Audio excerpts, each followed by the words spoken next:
welcome back. I'm Mel, Wordy Stitches here on Flosstube and on Instagram, and this is my channel about cross stitch. So there will be a few other crafts from time to time. So I do a little bit of crochet, some knitting, some sewing, some painting, but today there'll be a little bit of sewing chat, but mostly cross stitch. So welcome back if you're one of my subscribers. Thank you. If you're new, I'm fairly new on Flosstube too, so welcome. And thanks for checking me out. So today is Saturday, January the 29th, almost the end of January. How did that happen? And it's a nice cool day here in Melbourne. We've had a little bit of a 8-day heat wave and we had a cool change yesterday. So I thought I'll film today. It's nice and cool. And it's the end of the month and I've got a few things to show. And then, you know, I keep saying I'll probably do these monthly. And so far I've done them every 2 weeks, but we'll see what the schedule continues to be in February as life gets a little bit busier. But yes, thank you. Welcome back. And let's get started. So yay, today I actually have a fully finished cross stitch object.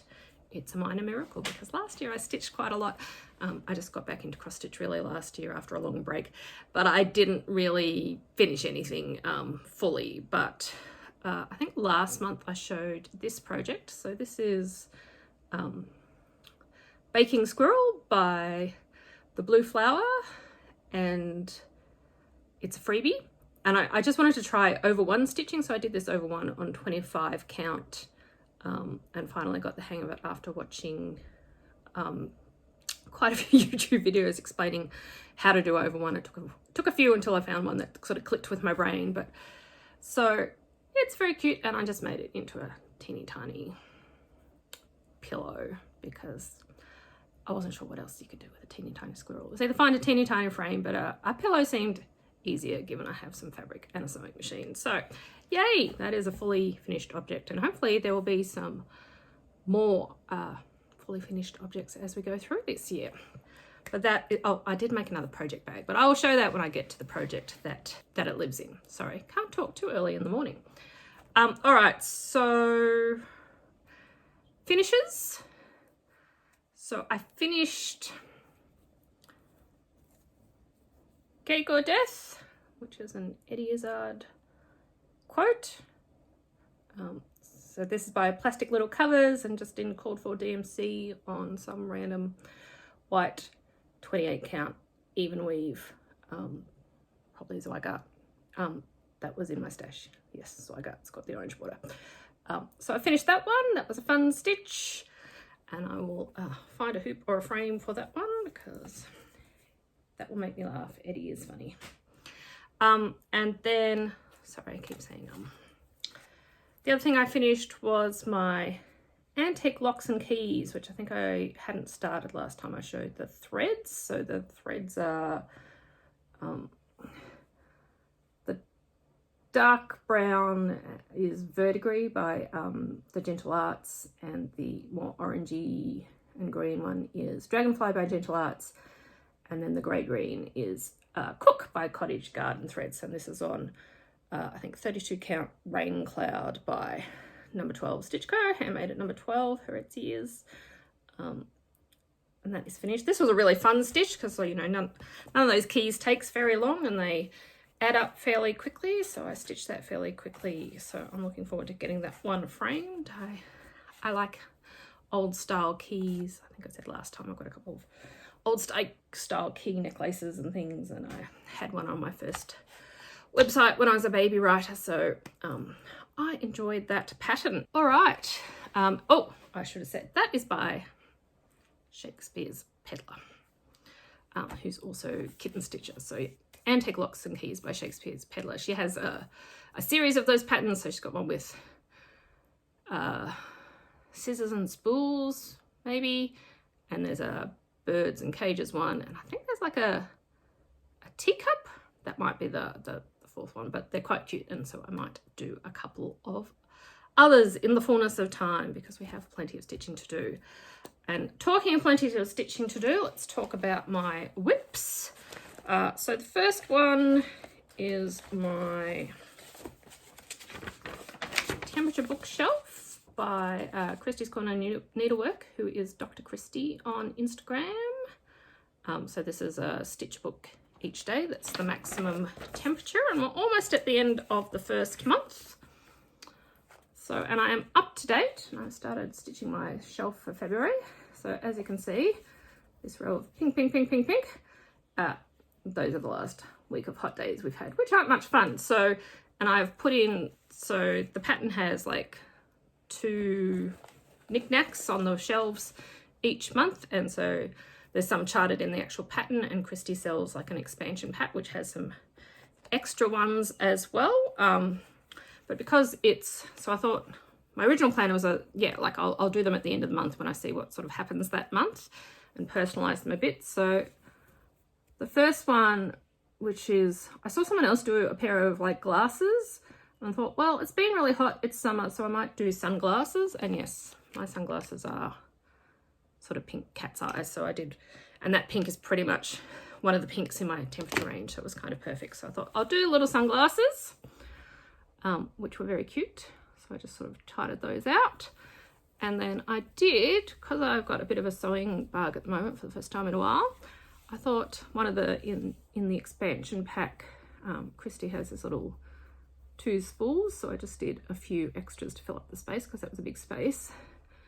And then I did like a teeny tiny pin cushion, which is probably not going to focus very well here, but I did put a close-up picture of that on my Instagram. So I wanted these to look like wooden spools because Kristi, she likes antique spools, and she actually has another Instagram account where she makes stuff out of antique spools and sells them. I think that's called the Spoolery, but if you check out her Flosstube on Instagram, you'll be able to see what that is. So these bottom 3 are in the blues that are one of the tonal ranges I'm using. And then this top one, I used a thread from Atlantis, and the other one is a thread of the silk I'm using for Dilemma. So I just wanted to represent 2 of my whips. So this is lots of fun. I'm sort of really enjoying just having that little bit of stitching to do each day, and then the end of the month work out the knickknacks and stitch the next shelf. So let's hope we stay up to date on that one and the flosses for that. So Kristi tells you how to work out your temperature range and gives you suggested colours, but I sort of wanted to do some tonal colours. So I've got like 5 blues, 5 teals, 5 pinks, and then 5 more corals and reds.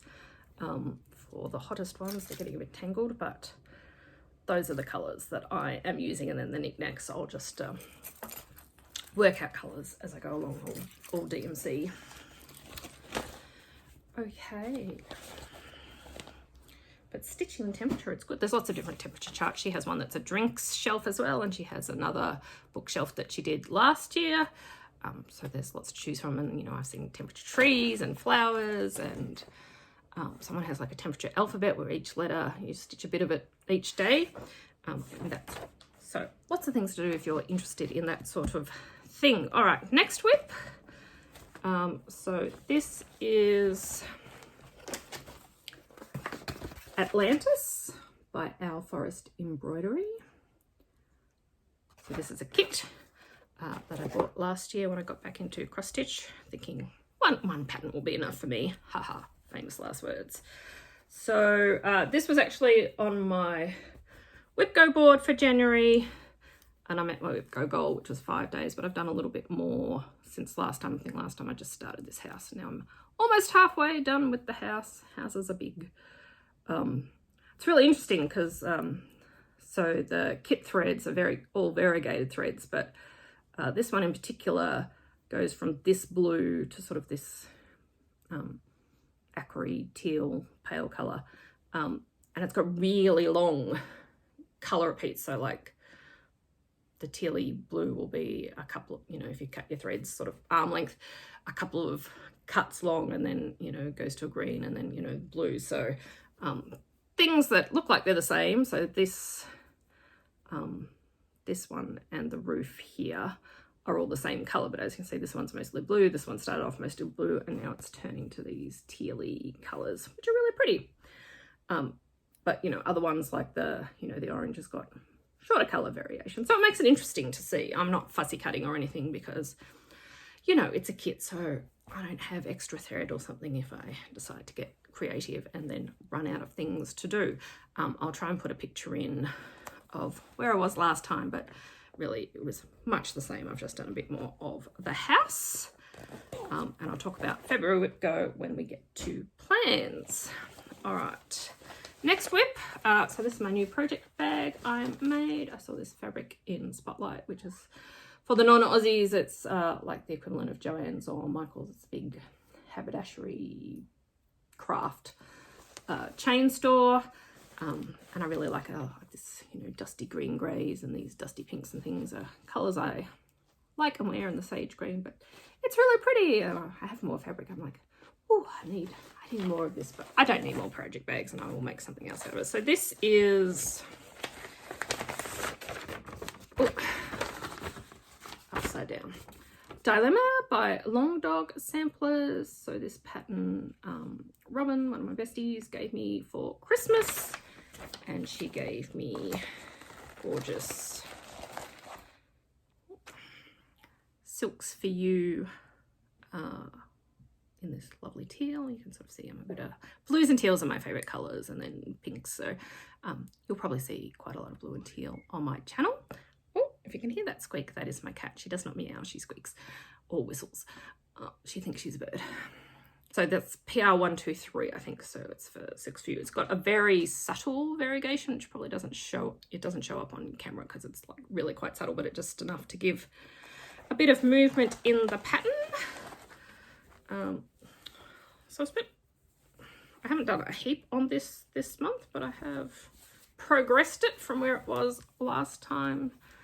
Sorry, it's unironed. I'm not going to iron things every time because I don't want to squish my stitches. But so got the border across, and then this is the first, where the word is, that's the first box. So with this pattern, she gives you 16 designs for the boxes, but there's only 9 boxes to put them in. So you pick the ones that you like. So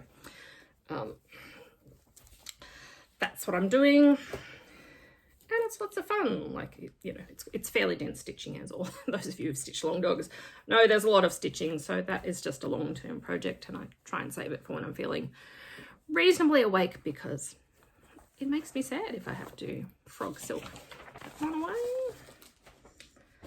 And then the last project, which I just sort of started randomly.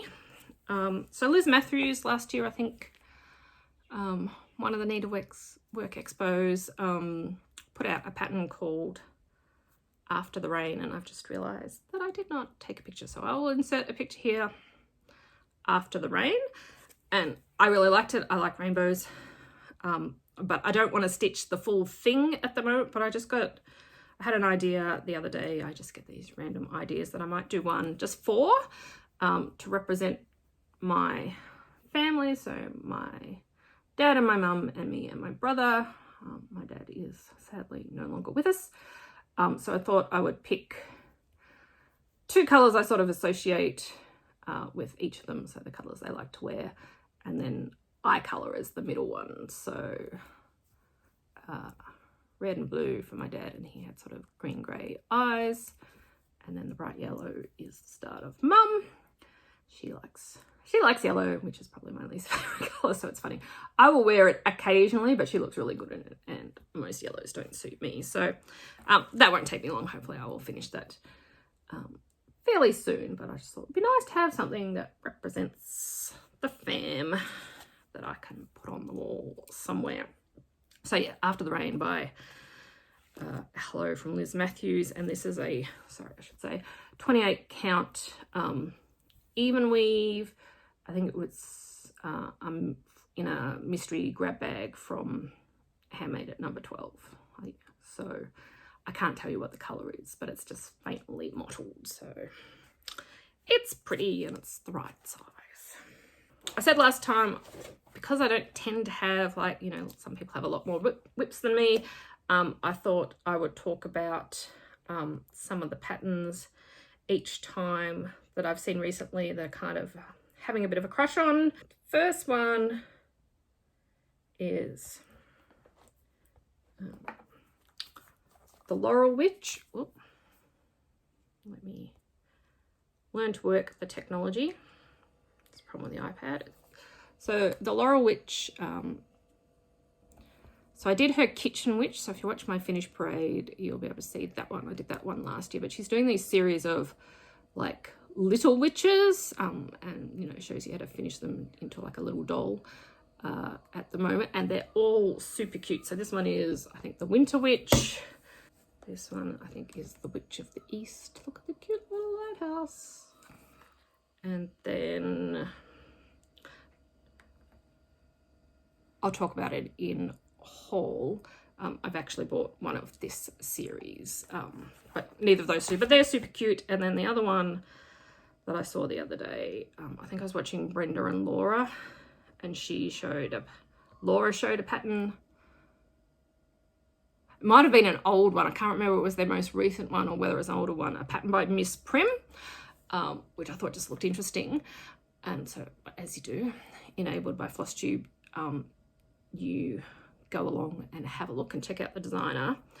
And I saw this pattern, which has a shameless hussy, which I just thought was funny. And, you know, she's like a Regency lady, and I like reading historical romances, and I write historical fantasy. So I thought, and I have, you know, friends who write Regency and things. So I am a writer, I should say, and I have a day job as well. But yeah, I write fantasy and romance books. So,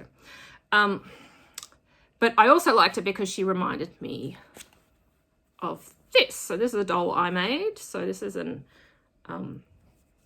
Anne Wood pattern. So I kind of like handmade dolls and things. So Anne Wood does, you know, lots of interesting, cute things. But I think this pattern is called Naked Lady. I think there's Elegant Lady, and then there's a Naked Lady version that you can do where you can make her nude or just in her underwear or something. So I just thought that pattern reminded me of that. So I probably will succumb and buy that one at some point and stitch it just so that she can have, because I'm pretty sure she looks like she could be a little bit of a shameless hussy as well.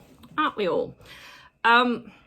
So I've done a few Anne Wood things, so I just thought I might just quickly show. So she does like, she does hand stitched birds and dolls and scrappy things, and you know, she's an interesting person to follow. So she does these little felt mice, which are really cute, and I've made a couple for friends and things. A little felt mouse. I like hand stitching. So these are all hand stitched. You can stitch parts of them. The doll is partly machine stitched because she's bigger. Little birdie. And I've made another one of these for my mum, which I really like. And then Dastardly Owl. So those are fun. Hand stitching is fun, though. I do have to be careful. You'll laugh when I talk about plans later on, but with these in particular, because you end up having quite a few layers of fabric, so you just have to be careful of the hand stitching these sorts of things. But she has a crow/raven pattern now too, so I'm pretty sure I will end up making that because, as we have discussed, I am a crow fan. So those are some past finishes. So some of the other things I do, I tend to cycle through crafts a bit. So I'm in cross stitch phase at the moment. I can't see that going anywhere because I just find that super relaxing. But other things like, you know, I'll hand stitch for a while, or I'll crochet for a while. I haven't knitted much in the last couple of years, but I'm sure it will make a resurgence, and I will, yeah. So I tend to cycle through crafts. So from time to time, there will be other bits and pieces other than embroidery, and I do like some non-cross-stitch embroidery as well, so I'll be showing that from time to time. But those are my pattern crushes of the month. The Laurel Witch also did a really awesome free advent calendar. I think probably I showed in my Finish Parade, I just did one of the squares, which was a cat, so I made it into my cat, a tortie. But that was really nice, and I don't know if it's still up for free on her website, but I think she was going to release the whole thing this year. But very cute if you're into sort of witchy, spooky, and I like she's an artist as well, and her art is really interesting, so check her out. Okay, let's talk about haul. Okay, so some of this was ordered in December or earlier. You know, shipping continues to be a challenge, as we all know. So I haven't all bought this in the last 2 weeks. All right, so I put in an order from Daisy Chain Stitchery. It's a fairly new Australian online cross-stitch embroidery shop. And so I bought one of my other things that I'm going to show earlier last year, and then around Christmas. I can't remember whether she had a free shipping sale or she had some sort of sale. And I thought, oh, yes, that store, I'll go and have a look. And she had blackbird designs in Friendship's Way. So I kind of really like all 3 patterns on the cover here. I really like this little hexagonal, like it's a pin cushion, but I think that would be an interesting piece to do sort of slightly bigger and make the shape a bit bigger. I like those hexagons. I'm having a hexagon moment. We will discuss that later as well. But you know, flowers, birds, up my alley. I'm not sure whether maybe they've reissuing some of their books, because when was this one first released? Yeah, so this is from 2015, so I think maybe they've reissued a few of their older books. So I've got collecting a couple because they always have a few patterns that I like. I haven't actually stitched any of them yet, but I do have Stitch a Blackbird on my Whipco board, so I will be. And then because in Australia, like if you're going to pay for postage, you might as well get a couple of things. So I bought, so this is Vintage Birds by Jeanette Douglas. Look at that peacock. That's really cool. And those are Algerian eyelets, so I'll have to learn how to do those. But I just like that. I'm quite tempted by this at the moment. I don't have 36 count fabric right at the moment, so I'll have to wait and see. I think I ordered some in my XG Designs order, so I'll wait and see whether that's right for it. And I'll use probably DMCs and a few things from my stash rather than getting all the gentle arts and things that it calls for. But I really like that one, so that's calling to me, but it might have to wait because I think I'm going to do a no by February and maybe March, because there has been a little bit of indulgent spending over Christmas and things, so we'll rein that one back in. And then I bought also from there some classic colour works to try. So, you know, I haven't tried, I use Cottage Garden threads a bit, but I haven't tried many of the other brands. And I think I said last time I was talking about red samplers, and red is not my favourite colour. So I thought, and I said I could get on board with like a blue and teal sampler wool. So I thought, you know, when I randomly want to buy some threads to try them from companies, if I order blues and teals, these are all quite, so this is Rain Shower and Blue Corn, which is really interesting. And then this one is My Lady's Teal, which is quite a grey blue teal. I tend to think of teal as having quite like more green in it, but it's pretty. It's kind of like my eye colour. So I got those 3 because I thought, you know, if I collect blues and teals, then if I want to do alphabet samplers, monochromatic samplers, and, you know, keep them to the same blues and teals and things and have a stash, then that will make life easier, and I can have like a blue wall instead of a red wall. And then, okay, I talked about this pattern last time. I think I said I'd ordered it last time. And a Forest Grew by Rosewood Manor, which I'm not going to start yet, but I just love it. And it's going to take me, I need to go through my stash and see what colours I have. It's got like 103 DMC colours in it. And I have a reasonable collection of DMC, so I'm sure I have a lot, and I'm sure you don't need skeins and skeins of any one colour. There might be a couple where you need. So I will see what I have, see what I might need, and just hit that up slowly to start. Sometime eventually when I finish Dilemma or Atlantis, or at least get enough of the way through that I know I will finish them and can do that. And because, you know, as I said, postage, charts can't travel alone. So I got that from A Stitch in Time in Tassie. I saw this, so I was looking through the patterns to see what else she had, and I saw this one, so this is Plum Street Samplers, and it says spring has sprung. So my dad's mum, my grandma, when I was a kid, used to say that little spring has sprung, the grass has riz, I wonder where the birdies are is. So this just reminded me of her, so I think I will stitch this and I'll put her initials on it as sort of a reminder of my grandma. And it's pretty, so I might have to keep an eye out for some other charts for other grandparents as well. And then, okay, so continue with haul, but it will go into plan. So how do I want to do this? Okay, what, oh, right. And then I bought a couple of online patterns. So as I said, I bought the Laurel Witch pattern, and I'll put a photo. So she did a bibliophile witch and a bibliophile gnome, and I'm a big bookworm and I'm a writer, so I have to have that one. So here is a photo, because I didn't take a screenshot to put on my iPad of that one because apparently I'm unorganized. And then I bought this by the Primitive Hair, so it's called Ocean Dream. So it's two little mermaids and the octopus. Octopuses are one of the other animals that I'm a bit of a fan on, and I saw that one and I thought that's kind of cool, and they would look good in blues and teals. So I thought that was a nice set to have. No immediate plans to start that one, but who knows where the brain will take us. And then, all right, so plans wise, so before Christmas, part of Christmas present to self. So last year, Modern Folk Embroidery released this pattern, Ruskin's Penguins, and it is just black and white on whatever fabric you choose, so black and white picture.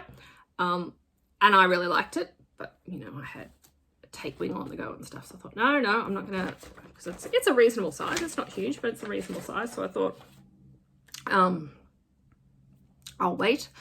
I'll do it eventually. But so Leo and Roxy, who are a Canadian thread company, they do a thread pack for it, because those are the threads that Jacob, who is the designer, used. So before Christmas, I thought, you know, be interesting to try their threads. Probably not going to become a regular, because, you know, ordering thread from Canada is, I don't think that they don't have, they're exclusive to Evertotes in Canada. So I'm not going to buy them often, but, you know, curiosity.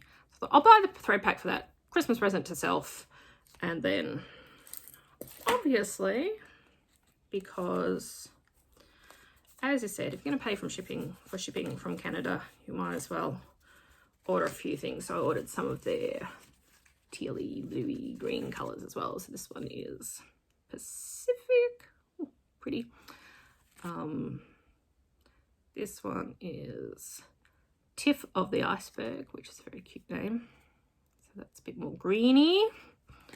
And then this one is Teal or No Teal, which I think is one of they do like limited edition colors. So I got 2 skeins of that, because if I decided to do something that one skein is not enough for many projects of a reasonable size if you're going to do something monochromatic. So those are really pretty.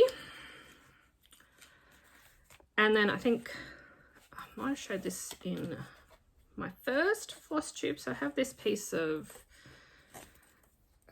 just for something different,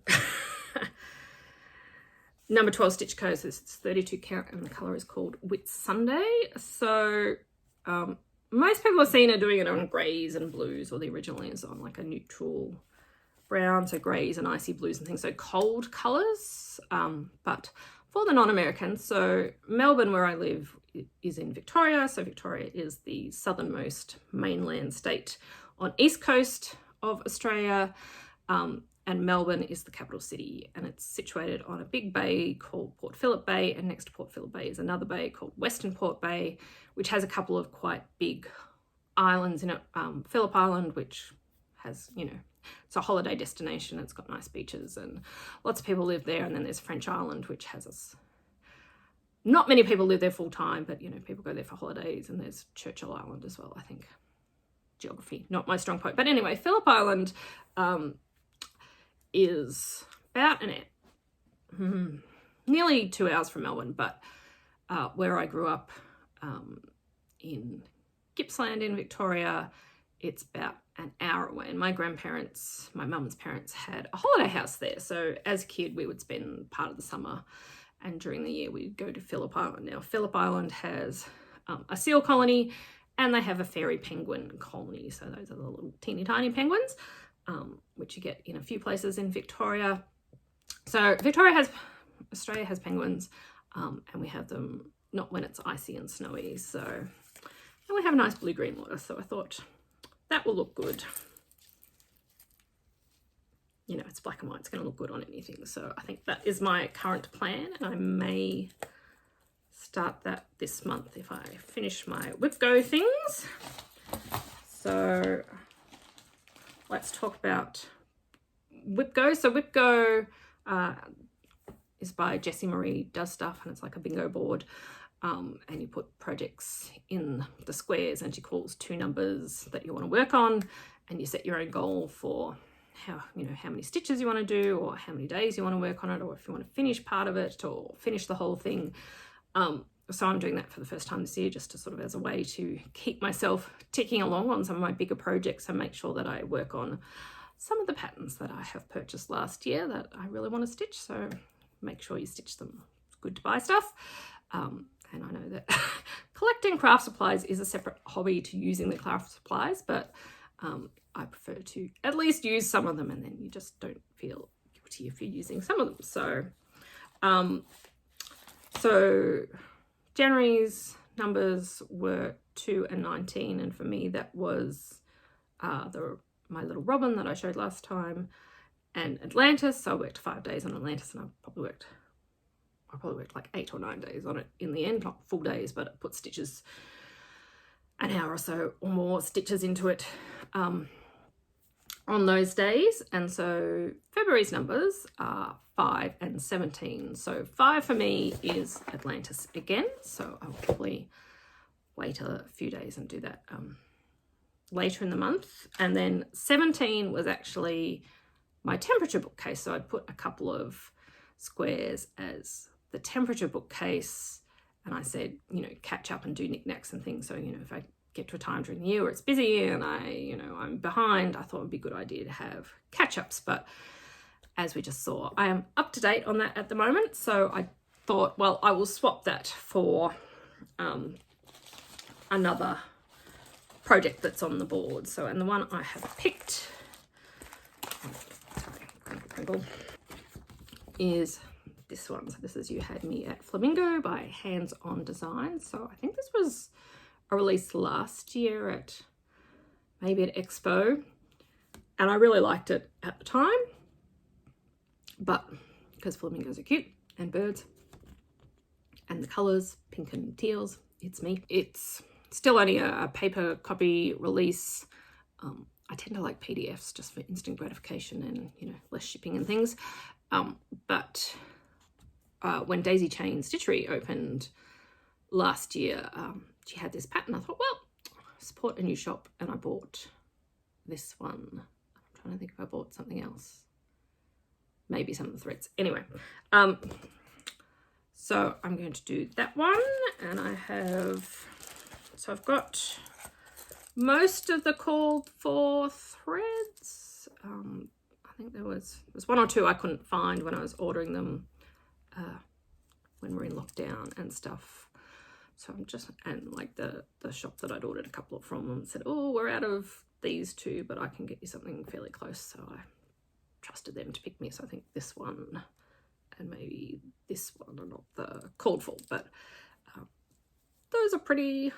I love the pinks, and this color is gorgeous. That is Cadet, I think. Anyway, and they are on my little birdie floss minder from Handmade at number 12. So so again, I was wondering what fabric to do it on, and I went to as I think I've said, I got a relative who used to have a needlework store, who is well and truly retired, gave me a big box of various fabrics last year, which was very kind of her. And in it was this, it's probably going to look pale pink. It's actually slightly peachy, so it's got that orangey tone to it, so it's more like this border colour. So I thought with those flamingo-y, corally pinks, that will look quite pretty. So I think that's 28 count, so the pattern might call for something slightly smaller, so it's going to be a little bit bigger, but that's all right. I will make a pillow, and you know, I might wait to get some smaller fabric to do one of the scissor fobs, because I need some scissor fobs. I'm always losing my scissors down the side of the couch, which is not good. So that is going to be my number 17 with Go project.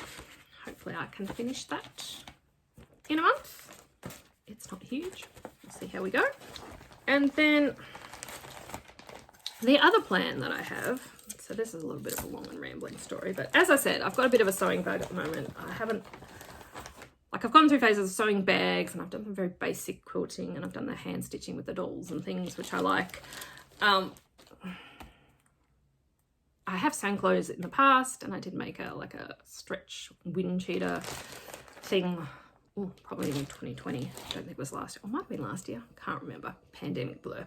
But anyway, and then I made a lot of masks, as we all did, people who sew in 2020, and I think that probably put me off sewing for a while, because it's not the most fun thing to sew.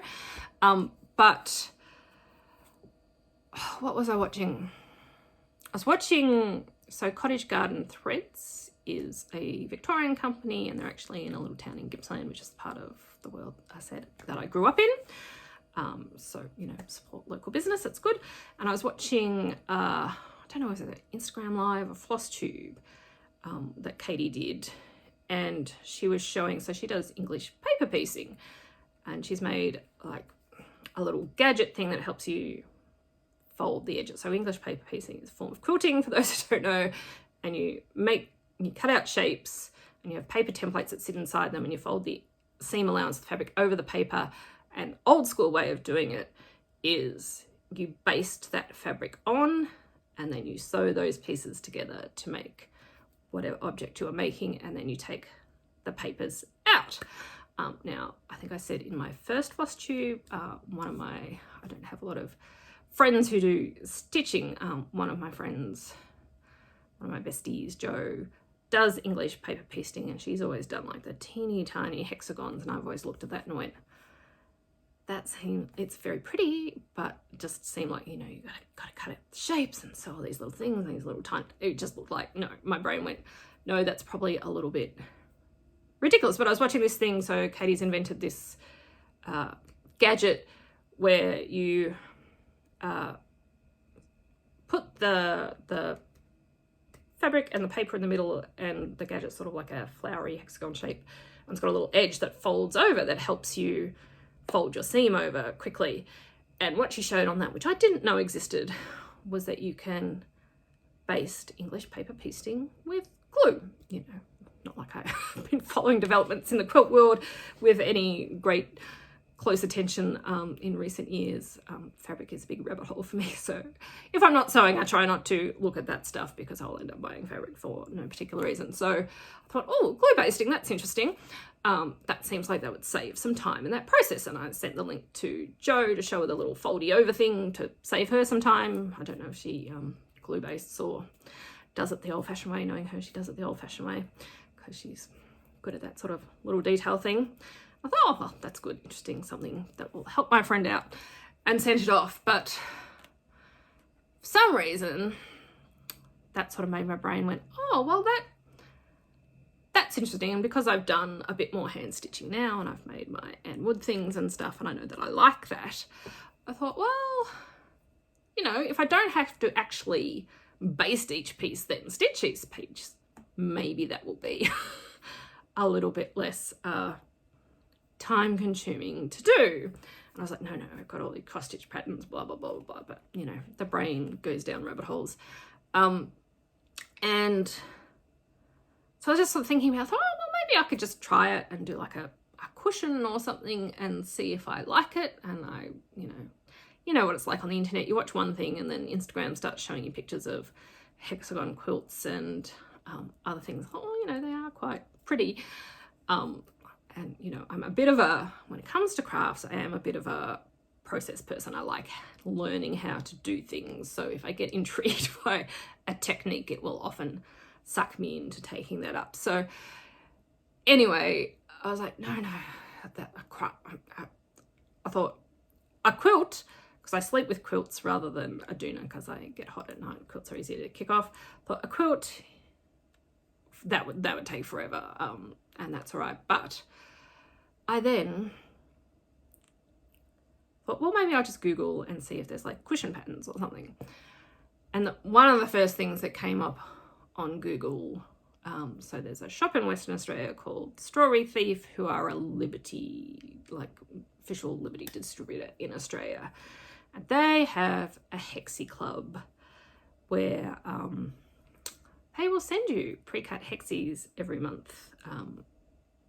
So they have a starter kit, and then each month they send you like a top-up pack, and you can get a big one or a small one to limit the number that you have to do in any one month. And they do a 1-inch size, which is the small one, but they do a 2-inch size, which is bigger and more manageable. And I went, ooh, so it's just like a scrappy random, so they send you just a random rainbow pack, and then they have other packs of other colours that you can buy of these pre-cut hexis if you decide you want to incorporate, you know, a more planned amount of a certain shade in your thing. And I love Liberty fabric. Who doesn't love Liberty fabric?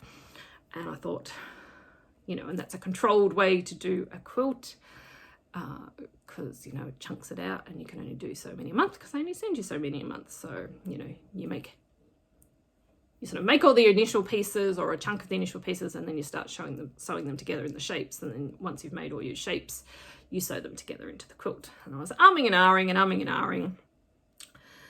But like, it wouldn't leave my brain alone. I thought, well, you know, if you're glue based, so you're not hand stitching and someone else is doing the cutting out, because cutting out, that's the other thing that used to put me off hand piecing. Like, I'd only seen mostly really small ones. The thought of cutting those out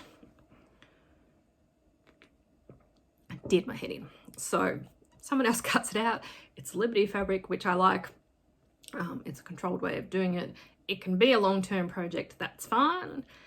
And yeah, so last week I signed up for the Hexi Club. So my intro kit is on the way. Who knows how long it will take to get here from Western Australia. So apparently we're going to be doing some hexagons and making a quilt maybe. Or if I hate it, we'll be making a cushion cover.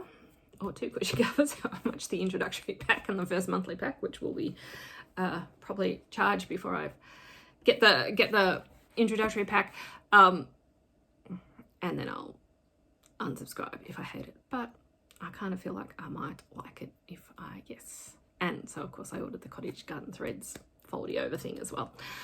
So this is why I need to go on a no by February, because there's been a little bit of craft indulgence, and I'd already bought or ordered back in December a cushion kit for a Tilda is a fabric designer, and she has a new line called Cotton Beach, which is all like oceany fabrics, which I liked. And she had like a swimming lady quilt, which I thought was really cute, but I thought I'm not going to make a whole swimming lady applique quilt, but there was a cushion version, and one of the stores in Australia was selling a kit for it. So I thought, I'll buy that because, you know, as I said, I was getting the sewing bug. So I thought cushion is a manageable size.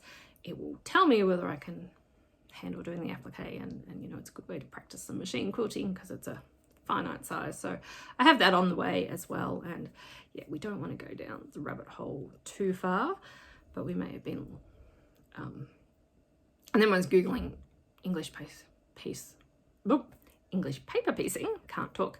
Of course, Chula Pink came up because she does a lot of English paper piecing, and I love her fabrics, and so she's entertaining. So I've been watching her and other quilting things. So apparently I have a little bit of quilting bug, so I'm going to make my Hexi quilt and hopefully some cushions, and then we'll see where that goes. Probably a couple more project bags, because I do need a couple more But yeah, looks like we're in a season of sewing, and then when we get to like March and April, I will start my crochet blanket for the year. So that's the other reason that quilts are appealing. So the last few years I've made an Attic 24 blanket. So she makes these gorgeous stripy blankets, or sometimes they're granny squares and things, but I like the stripy ones in different patterns, and she does like a color palette for each one that she develops over time and tells you the story. So I'll show them when I start this year's blanket, the ones I've done. But so this year's will be my 4th or 5th one that I've made, but it'll be the 3rd one that's for me. And really there is a limit to how many crochet blankets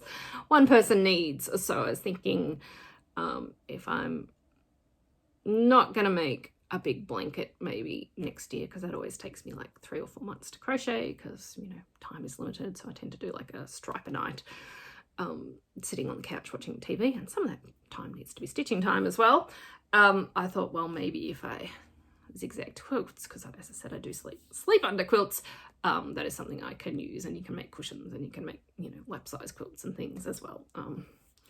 And maybe a little bit time consuming. Like, yes, I've made baby blankets, and I made my mum a big blanket last year, Attic 24 one, but you know, she doesn't need 75 blankets too. And like those crochet blankets, they take me about 100 hours, so I have to like you to make you 100.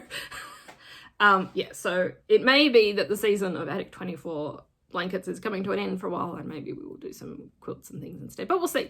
I might get a son yen to knit socks again, who knows. But I think that is everything I wanted to talk about today. As I said, I'll either be back in 2 weeks or a month or so. So yeah, so no by February, maybe no by March. At the start of last year, I think I did no by Jan and Feb, or maybe it was Feb and March again. And you know, the only, you know, so I have exceptions, like if I really need something, or if I run out of thread or need a zip or something, I will buy that. But yeah, like no frivolous spending, no clothes, all those sorts of things, because I have plenty of clothes, I have plenty of craft supplies, so let's use some of them up. So at least Feb, and then so the next one may not have much haul unless something else that I have ordered in the mail arrives. So maybe I'll have to show you the Hexis. But yeah, hopefully there'll be some stitching, and yeah, I think that's it for me. Have a lovely couple of weeks. I hope you have a nice weekend, and with some good stitching time as well. And I will see you next time.